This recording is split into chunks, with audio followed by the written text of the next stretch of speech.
पहली चीज तो ये जो एक नया आजकल चल रहा है ना कि दिल्ली की शिक्षा हिंदुस्तान में सबसे बेहतर है, ये तो हम लोगों को 2009-10 से पुरस्कार मिलते थे। इसमें क्या नई बात है मुझे आज भी नहीं समझ में आ रहा है। मेरा नाम संदीप दीक्षित है, दिल्ली से हूँ और मेरे आने का मुख्य उद्देश्य केवल एक ही है। हम लोग दिल्ली से हैं और स्वाभाविक है वहाँ 7-8 साल से केजरीवाल की सरकार है, जिस सरकार को हम लोग खुद अपने आप से अनुभव करते हैं। पहली चीज़ तो ये जो एक नया आजकल चल रहा है ना कि दिल्ली की शिक्षा हिंदुस्तान में सबसे बेहतर है, ये तो हम लोगों को 2009-10 से पुरस्कार मिलते थे। इसमें क्या नई बात है मुझे आज भी नहीं समझ में आ रहा है। तो 1998-99 में जब दिल्ली में कांग्रेस की सरकार आई थी तो 64% बच्चे 12वीं में पास हुआ करते थे, 64।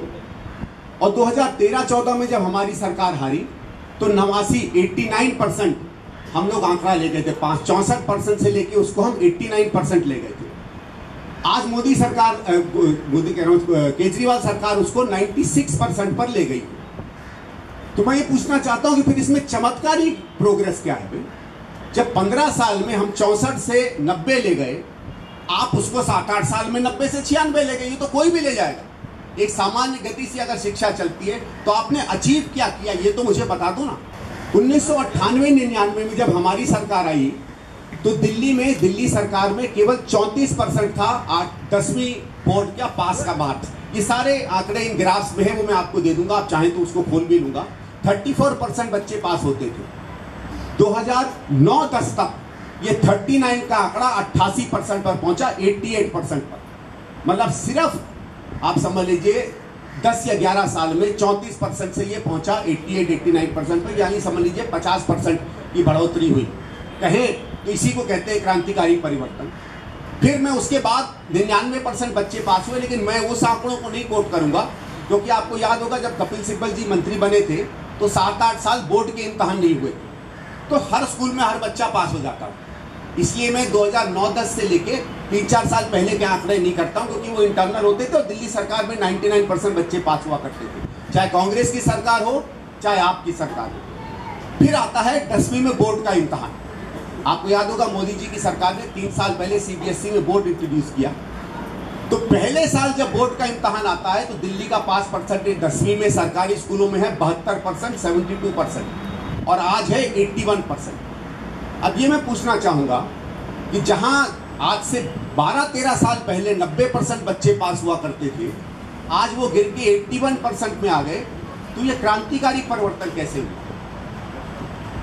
ये कौन सा मॉडल है जो आप बेचना चाहते हो? मेरी तो कम से कम समझ से परे है। सिर्फ 9वीं से 10वीं के बीच में दिल्ली का ड्रॉप आउट रेट 14 से 15% है पिछले 3 या 4 साल से।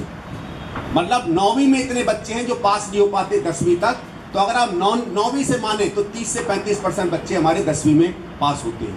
ये वो आंकड़ा है जो किसी के भी अंदर समझा देगा कि शिक्षा का मॉडल कहीं चलता नहीं है। फिर एक और आंकड़ा आपको बार बार सुनाई पड़ता होगा कि सब प्राइवेट स्कूलों से बच्चे भाग भाग के दिल्ली सरकार में आते हैं। सुना होगा आपने, प्राइवेट स्कूलों में छोड़ कर आते हैं, बहुत से लोग हमारे यहाँ आ रहे हैं।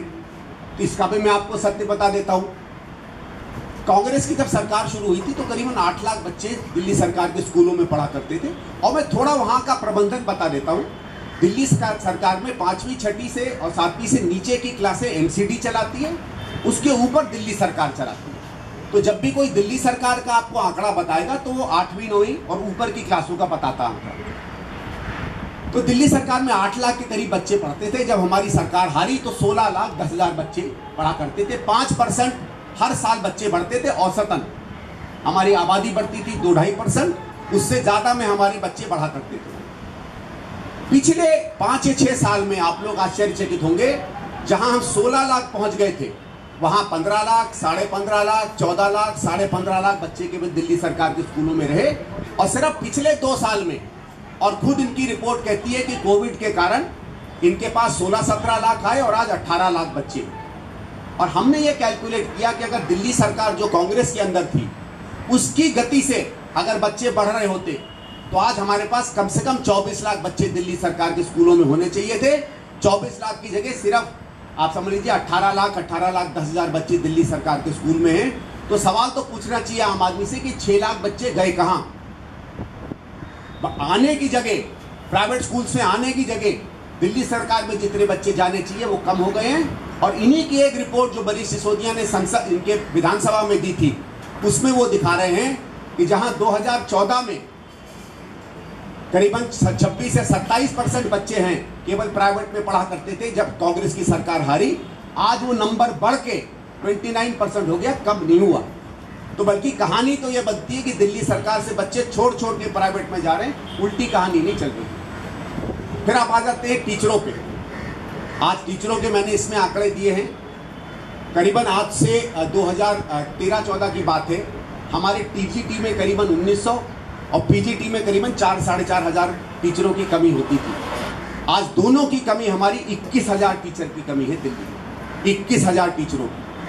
15 स्विमिंग पूल बनाए कांग्रेस सरकार ने और आपकी सरकार ने 2 स्विमिंग पूल बनाए। आपने देखा होगा बीच में ये तमिलनाडु के मुख्यमंत्री को एक स्कूल में ले गए थे और दिल्ली सरकार के एक स्विमिंग पूल के आसपास उनको टहलाया था। उसमें अगर आप पीछे देखेंगे तो तस्वीर में पीछे दिखता है swimming pool inaugurated by Sheila Dikshit. वो ढकना भूल गए, ये कभी कभी हो जाता है, आदमी ज्यादा अहंकार में छोटी छोटी चीजें ढकना भूल जाता है। लेकिन अब क्या करें साहब, जब बनाया ही सब हमने तो अभी कितना उसमें कूद लेंगे। कि दिल्ली में सही में जो क्रांतिकारी काम शिक्षा में हुआ वो कांग्रेस की शीला जी के 15 साल की सरकार में हुआ।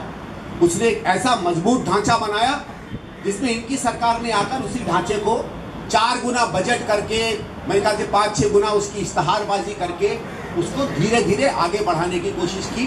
मेरा ये कहना है कि दिल्ली को 15 साल में चाहे कोई क्षेत्र ले लीजिए, मूलभूत संरचना का, सड़कों का, फ्लाईओवर का, बिजली का, पानी का, शिक्षा का, स्वास्थ्य का, पेंशन का, नौकरियों का, सब में 15 साल शीला जी की सरकार ने क्रांतिकारी परिवर्तन किया। जो दिल्ली जानी जाती थी कि वहाँ अंधेरा रहता है, वहाँ प्रदूषण रहता है, वहाँ पेड़ नहीं लगते हैं, वहाँ दिक्कत होती है, वो दिल्ली इस देश के लिए एक उदाहरण बनी और हर शहर ने दिल्ली को कॉपी किया। पिछले 7-8 साल में हमने केवल डींगे और ढोल पीटना देखा है।